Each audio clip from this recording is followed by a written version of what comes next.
বন্ধুরা, আজকের এই গল্পে আপনাদের স্বাগতম। আমি ঈশান। আমাদের পরিবারে ছিল মা, বাবা আর আমি। আগে আমাদের সাথে আমার দিদিও থাকত, কিন্তু দিদির বিয়ের পর বাড়িতে আমরা তিনজনই থাকতাম। আমাদের আবাসনটি ছিল একটি ব্যস্ত এলাকায়, তবে পরে বিভিন্ন কারণে লোকসংখ্যা কমে যায়। যদিও করোনার সময় ছিল তখন, তাই অনেকেই বাড়ি থেকে কাজ করত, এজন্য অনেকে গ্রামে চলে যায়। তবে 2021 সালের পরে ধীরে ধীরে আমাদের সোসাইটি আবার চঞ্চল হয়ে ওঠে। বিভিন্ন উৎসব পুনরায় উদযাপন হতে শুরু করে। আমার মায়ের নাম ছিল মাধুরী। তিনি তার নামের মতোই সুন্দর এবং মুক্ত চিন্তার অধিকারী ছিলেন। মায়ের এক অসাধারণ গুণ ছিল, তিনি যে কোনো পরিস্থিতিতে সঠিক সুযোগের সদ্ব্যবহার করতে পারতেন। তার বুদ্ধি ও কথার ভঙ্গি ছিল অতুলনীয়। কিছুদিন আগেই একটি ঘটনা ঘটেছিল যা আমার জীবনে গভীর প্রভাব ফেলেছে। আমাদের সোসাইটিতে একটি বড় পার্টির পরিকল্পনা চলছিল। আমাদের সোসাইটিতে মোট 10টি বিল্ডিং ছিল, আর সবাই মিলে একসঙ্গে এই উৎসবটি উদযাপনের সিদ্ধান্ত নেওয়া হয়। উৎসবটি ছিল নতুন বছর উপলক্ষে। পার্টির দিন মা একটি উজ্জ্বল লাল রঙের শাড়ি আর স্টাইলিশ ব্লাউজ পরে বের হলেন। তাকে অসম্ভব সুন্দর দেখাচ্ছিল। করোনার সময় মায়ের জীবনযাত্রায় বড় পরিবর্তন আসে। তিনি তার শরীর ও স্বাস্থ্যের প্রতি বিশেষ মনোযোগ দিতে শুরু করেন। প্রতিদিন সকালে তিনি হালকা পোশাক পরে ঘরে বসে যোগব্যায়াম ও প্রাণায়াম করতেন। আমি মুগ্ধ হয়ে মাঝে মাঝে দূর থেকে লুকিয়ে মায়ের এই অনুশীলন দেখতাম। অনুশীলন এর সময় মাকে অনেক সুন্দর আর আকর্ষণীয় লাগত, যা আমার মনকে অনেক প্রভাবিত করত। পার্টির দিন মা ও আমি একসঙ্গে অনুষ্ঠানস্থলে পৌঁছাই। আমাদের সোসাইটির সবাই সেখানে আনন্দে মেতে উঠেছিল। মা ছিলেন খুবই প্রাণবন্ত ও হাসিখুশি। তিনি এই উৎসবের মূল আকর্ষণ হয়ে ওঠেন, কারণ মা সবার থেকে অনেক সুন্দর আর আকর্ষণীয় ছিল সেখানে। আর সাজগোজ করায় তাকে আরও সুন্দর লাগছিল। যতক্ষণ না লোকজন আসতে শুরু করল, পার্টির পরিবেশ ধীরে ধীরে আরও আকর্ষণীয় হয়ে উঠছিল। অন্য মহিলারাও দারুণভাবে সেজেগুজে এসেছিলেন। পুরো জায়গাটা আলো আর আনন্দে ভরে উঠেছিল। কিছুক্ষণ পর ডান্স প্রোগ্রাম শুরু হয়। সবাই একের পর এক মঞ্চে উঠে নাচতে শুরু করল। আমিও নিজের মতো করে পার্টির মাঝে ঢুকে পড়লাম। পার্টির এক কোণে গিয়ে আমি এক বোতল পানীয় তুলে নিই। লুকিয়ে লুকিয়ে পান করতে থাকি।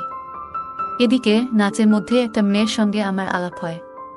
তার নাম ছিল নেহা। তার হাসি আর কণ্ঠে যেন কিছু আলাদা আকর্ষণ ছিল।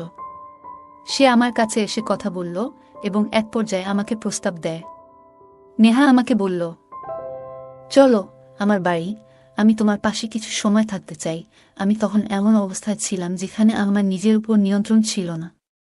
মন চাইছিল কোনো কিছু নতুন করার। আমরা ঠিক পার্টি ছেড়ে বেরিয়ে যাব, এমন সময় আমার মা সেখানে এসে পৌঁছালেন।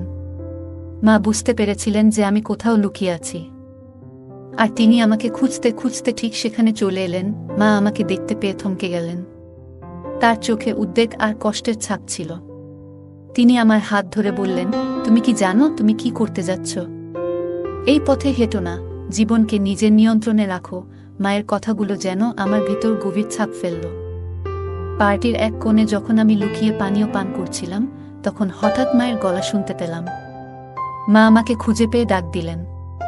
আমি হতবাক হয়ে গেলাম, আর নেহা ভয় পেয়ে চুপচাপ সেখান থেকে চলে গেল। আমি মায়ের দিকে এগিয়ে গেলাম। মা আমাকে দেখে বললেন, এটা কি তোমার পার্টি করার স্টাইল? আমি কিছু বলার আগে মা আমার মুখের দিকে তাকিয়ে বললেন, তুমি কি পান করেছ? তোমার মুখ থেকে তো পানীয়ের গন্ধ আসছে। লজ্জা করে না তোমার? আমি মাকে বোঝানোর চেষ্টা করলাম। বললাম, মা, এটাই আমার প্রথমবার। বছরের এই দিনটা একটু আনন্দ করতে চেয়েছিলাম। মা আমার কথা শুনে শান্ত স্বরে বললেন, আনন্দ করো, কিন্তু এমন গোপনে নয়। যদি কেউ দেখে ফেলে বা জানতে পারে, তবে তোমার বাবার মান সম্মান কি হবে? নিজের কাজের জন্য পরিবারের মানমর্যাদা নষ্ট করো না। আমি প্রতিশ্রুতি দিলাম, মা, আমি আর কখনো এমন করব না। সবকিছু তোমাকে জানিয়ে করব। মা আমার দিকে তাকিয়ে বললেন, সত্যি বলতে, সমস্যা আনন্দে নয়, সমস্যা তখন হয় যখন তুমি লুকিয়ে কিছু করো। যা করছো তা সঠিক পথে করো। আর বাইরের কারো কাছে এমন কিছু করো না যাতে তারা তোমার বা আমাদের সম্মান নিয়ে কথা বলতে পারে। এরপর আমি মায়ের হাত ধরে বললাম, মা, আজকের দিনটা নষ্ট করো না। তুমি এসো, আমাদের সঙ্গে পার্টিতে যোগ দাও। মা আমার কথায় রাজি হয়ে গেলেন। আমরা আবার পার্টিতে ফিরে গেলাম। মা ধীরে ধীরে স্বাভাবিক হয়ে উঠলেন এবং অন্যদের সঙ্গে কথা বলতে শুরু করলেন। কিছুক্ষণ পরে লোকজন পার্টি ছেড়ে বেরিয়ে যেতে শুরু করল, কারণ ড্রিঙ্কস শেষ হয়ে গিয়েছিল। তখন মা আমাকে একটি টেবিলের কাছে নিয়ে গিয়ে বসলেন। হঠাৎ মা বললেন, আমিও একটা পানীয় চেখে দেখতে চাই। যাও, সেই কোণ থেকে একটি বোতল নিয়ে এসো, যেখানে তুমি আগে ছিলে। আমি মায়ের কথা শুনে অবাক হলাম। আমি বিস্মিত হলেও বোতল নিয়ে এলাম। মা নিজেই 2টি গ্লাসে পানীয় ঢাললেন এবং বললেন, এই সময়ে আনন্দের মাঝেও দায়িত্বশীল হতে শেখা উচিত। আনন্দ করো, তবে কখনো এমন কিছু করো না যাতে নিজের কিংবা পরিবারের সম্মান প্রশ্নবিদ্ধ হয়। মায়ের কথাগুলো আমার মনে গভীর দাগ কাটল। সেই দিনটি শুধু একটা পার্টি ছিল না, বরং জীবনের একটা গুরুত্বপূর্ণ শিক্ষা পেলাম সেই রাতে। মায়ের অনুরোধে আমি পানীয়ের 2টি গ্লাস তৈরি করলাম। মা জানতে চাইলেন, 2টি কেন? আমি মৃদু হেসে বললাম, একটি তোমার জন্য এবং একটি আমার জন্য। মা প্রথমে রাগ করে আমার দিকে তাকালেন, তবে আমার হাসি দেখে শান্ত হলেন। আমরা চিয়ার্স করলাম, আর মা দ্রুত নিজের গ্লাস শেষ করলেন। এরপর তিনি আমার গ্লাসটি নিয়ে সেটিও পান করতে শুরু করলেন। আমি অবাক হয়ে তাকিয়ে রইলাম। 2টি চুমুক পর আমি মায়ের হাত থেকে গ্লাসটি নিলাম এবং বললাম, আমি আরেকটি নিয়ে আসি। মা হেসে বললেন, তাহলে তাড়াতাড়ি যাও। আমি আরেকটি ছোট বোতল নিয়ে এলাম। এবারও 2টি গ্লাস তৈরি করলাম, একটি মায়ের জন্য এবং একটি আমার জন্য। মজার ব্যাপার হলো, আমি তখনও আমার গ্লাস শেষ করিনি, কিন্তু মা ইতিমধ্যে নিজেরটি শেষ করে বোতল থেকেই পান করতে শুরু করলেন। মা পুরোপুরি মাতাল হয়ে গেলেন, আর আমি একদিকে হাসতে হাসতে তাদের সামলানোর চেষ্টা করছিলাম। এরপর আমি মাকে ধরে সোফায় বসালাম। সময় তখন রাত 11:05। একে একে সবাই ছাদে চলে গেলেন নতুন বছরের শুভেচ্ছা জানাতে, কিন্তু আমি এবং মা নিচে রইলাম, কারণ তিনি তখন কিছুটা অসুস্থ অনুভব করছিলেন। আমি মায়ের পাশে বসে নিউ ইয়ার কাউন্টডাউন শুরু করলাম।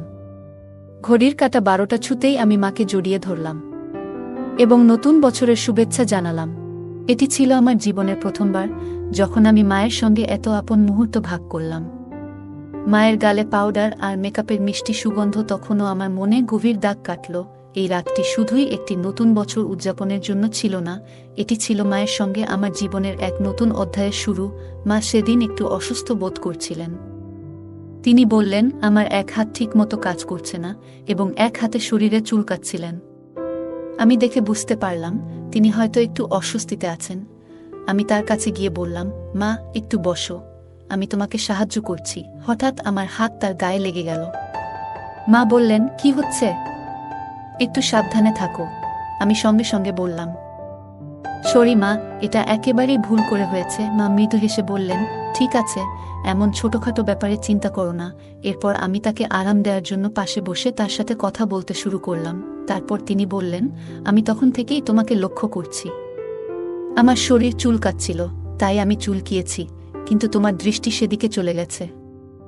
তখন আমি আবার ক্ষমা চাইলাম এবং বললাম, এটা আর কখনো হবে না। তিনি বললেন, আমি তোমাকে ক্ষমা করছি না, শুধু একটু রাগ হচ্ছিল। তারপর তিনি আমাকে ঠাট্টা করে বললেন, আমার ছেলে ভয় পেয়ে গেছে, আমার ছেলে ভয় পেয়ে গেছে, তিনি ইচ্ছাকৃতভাবে এটি করছিলেন। তারপর আবার ঠাট্টা করে বললেন, এখন কেমন লাগছে? আমি বললাম, খুব ভালো লাগছে। এরপর তিনি আমাকে সোফায় ঠেলে দিলেন এবং বললেন, এখন দেখো আমাকে কেমন লাগছে। আমি মাকে দেখে বললাম, মা, তোমাকে আজ খুব সুন্দর লাগছে। মা মজা করে পোজ দিয়ে বললেন, আমাকে দেখো, আমি কি মডেলের মতো লাগছি? আমি হাসি থামিয়ে বললাম, মডেল তো নয়, তার থেকেও বেশি সুন্দর লাগছে। তখন মা ঠাট্টা করে বললেন, তাহলে কি আমি সেই মেয়েটির থেকেও সুন্দর যার সঙ্গে তুমি তখন গল্প করছিলে? আমি লাজুকভাবে হেসে বললাম, মা, তুমি সবার থেকে আলাদা, তোমার তুলনা হয় না। মা হেসে বললেন, ভালো করে বলো, সত্যি কথাই বলছো তো? আমরা দুজনই হেসে উঠলাম এবং সেই মুহূর্তটা খুব আনন্দময় হয়ে উঠল। আমি মাকে বললাম, মা, তোমার তুলনা কারো সঙ্গেই করা যায় না। মা মজা করে বললেন, তাহলে বলো, সেখানে কি এত পছন্দ করেছিলে? আমি হেসে উত্তর দিলাম, কিছু না মা, শুধু মজার ছলেই কথা বলছিলাম। মা হাসি দিয়ে বললেন, সব ঠিক আছে, আজ রাতটা একটু ভিন্নভাবে শুরু করি, নতুন বছরের আনন্দে মেতে উঠি।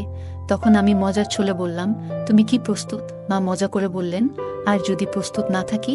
আমরা দুজনেই হেসে উঠলাম এবং সেই মুহূর্তটা হাসি ঠাট্টায় ভরে গেল। রাতে মা বললেন, তুমি কি সত্যি আমাকে সারা রাত এভাবে ধরে রাখবে? আমি মজা করে বললাম, হ্যাঁ, কেন নয়, তিনি হেসে আমার গালে মৃদু চিমটি কেটে বললেন, তোমার তো সবসময় তাড়াহুড়ো থাকে। আমি তাকে সান্ত্বনা দিয়ে তার ঘরের দিকে নিয়ে যেতে শুরু করলাম। তিনি হেসে নামমাত্র বাধা দেওয়ার ভান করলেন, কিন্তু তা ছিল মজার ছলে। ঘরে পৌঁছে আলো জ্বালিয়ে তিনি বললেন, এখন কি করব বলো? আমি মজার ছলে বললাম, আরাম করে ঘুমানোর সময় হয়েছে মা। তিনি একটু চিন্তিত ভঙ্গিতে বললেন, তবুও এত দেরি করে ঘুমানো কি ঠিক হলো?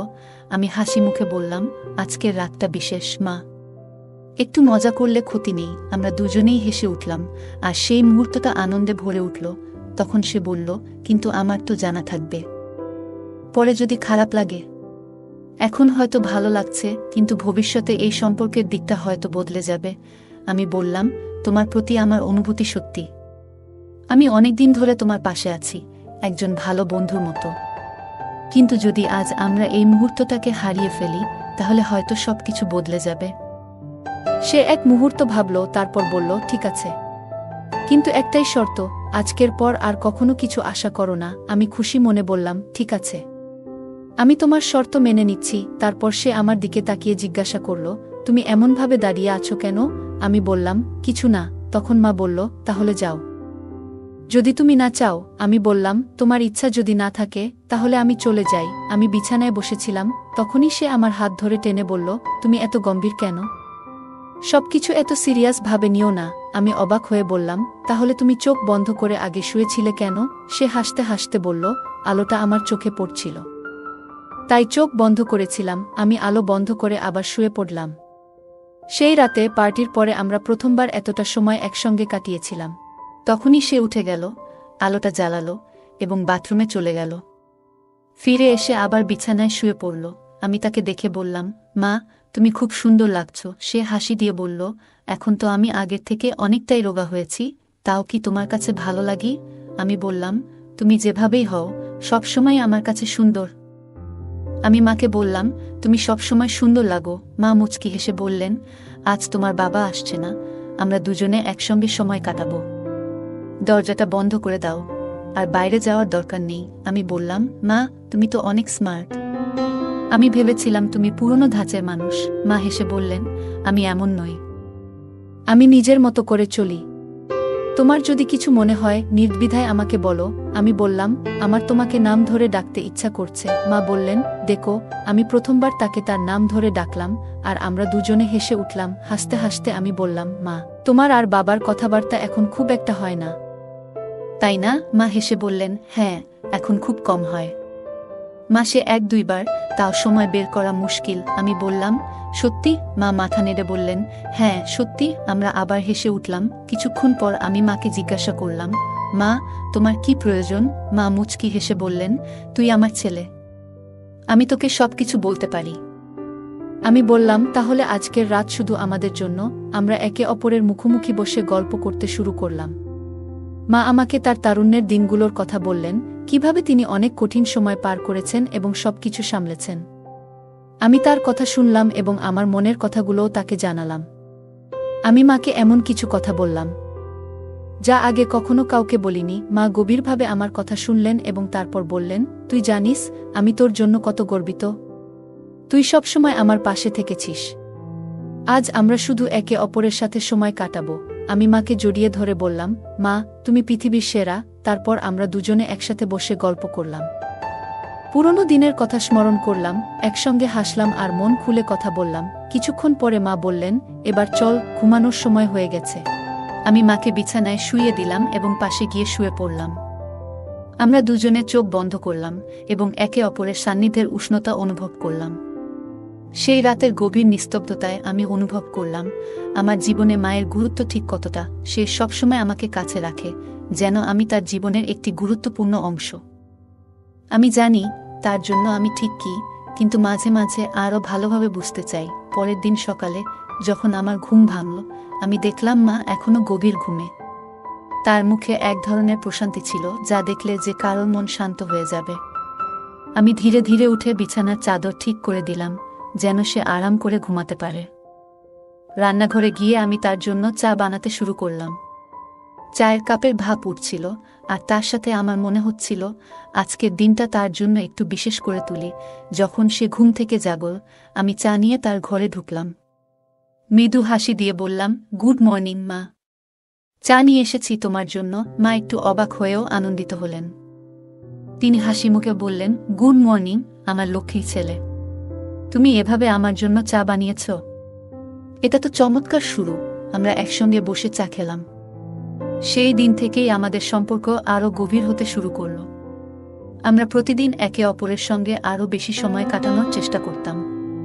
ছোট ছোট বিষয় থেকে শুরু করে বড় চিন্তাভাবনা, সবকিছু আমরা একে অপরের সঙ্গে ভাগ করে নিতে লাগলাম। সেই রাত, যে রাতে আমরা একসঙ্গে এতটা সময় কাটিয়েছিলাম, আমাদের জীবনে এক নতুন অধ্যায়ের সূচনা করল। আমরা দুজনই একে অপরকে আরও ভালোভাবে জানতে এবং বুঝতে পারলাম। সেই মুহূর্তগুলো আমাদের সম্পর্ককে আরও দৃঢ় করে তুলল। তো বন্ধুরা, এটাই ছিল আজকের ছোট্ট গল্প। এমন আরও গল্প শুনতে চাইলে কমেন্টে জানাও। গল্পটি আপনাদের কেমন লাগলো কমেন্ট করে জানাতে ভুলবেন না। আর যদি গল্পটি ভালো লেগে থাকে তাহলে অবশ্যই লাইক করুন এবং আপনার বন্ধুদের সঙ্গে শেয়ার করুন। এমন আরও আকর্ষণীয় গল্পের জন্য আমাদের চ্যানেলটি সাবস্ক্রাইব করুন এবং বেল আইকনটি ক্লিক করতে ভুলবেন না, যাতে আমাদের কোনো গল্প মিস না হয়। ধন্যবাদ।